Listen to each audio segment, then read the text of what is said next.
It's Money Monday, and joining us today, rejoining us again, friend of the show, Karyn Turk joins us. She's a former Mrs. Florida activist, political commentator, and her big show now is Behind the Headlines. Karyn, you were on with us, I guess, a week or two ago. We were talking about Behind the Headlines and how you were doing an in-depth investigation into the history of the Black Lives Matter movement. What do you have to report to us? I've been talking about this too, but I know you really dig in deep.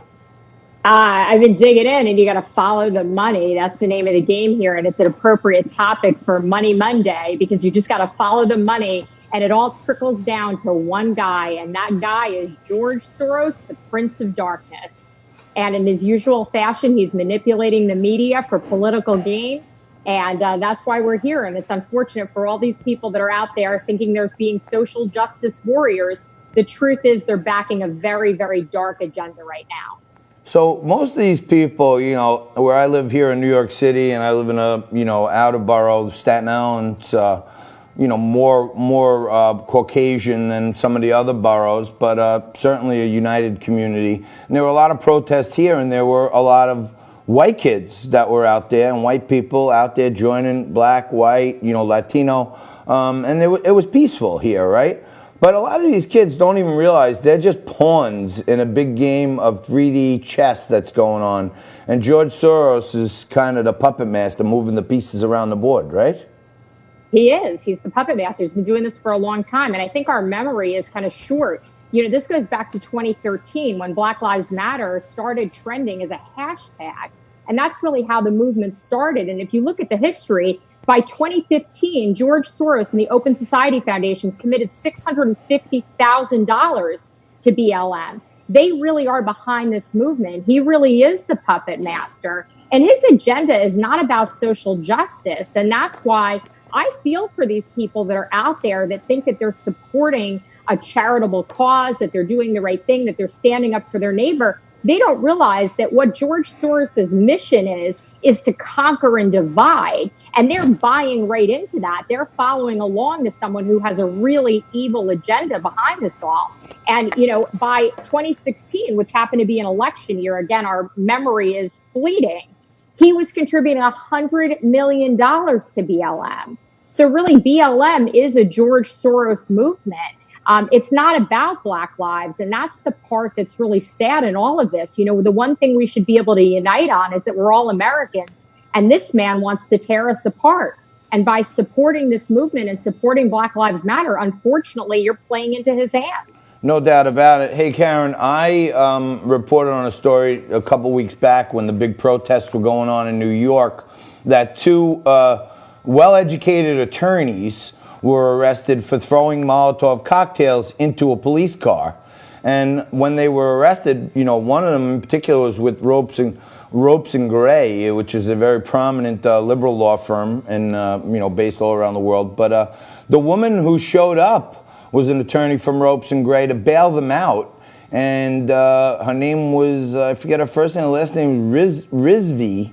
And it turns out that she had received the George and Daisy Soros scholarship to come into the U.S. as some kind of exchange student, went on to work in the Obama State Department and other positions in the Obama. And here is a connection between George Soros Foundation and Obama stepping up to bail out two people who threw a Molotov cocktail in a police car.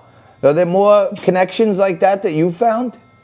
Yeah, these people are anarchists, and some of them don't even know that they're anarchists. They are paying protesters, and we can call it a tangled web where the money isn't directly going from George Soros's hand into the protesters' pocket, but they use these political action committees and voters groups, and they bring in people who have absolutely no idea the agenda that they're supporting, and they bring them in through temp agencies. They find them. Some of these people are homeless. They're offered a job. They're offered 20 or 30 bucks an hour to go out and hand out petitions or be activists. And they take these activist positions. These are liberal paid actors. And if you watch my video, my latest expose on George Soros on Behind the Headlines TV on YouTube, you'll see that I confronted one of these paid protesters. And as soon as I started to insert logic and he called me a racist and told me that I support the Jim Crow laws.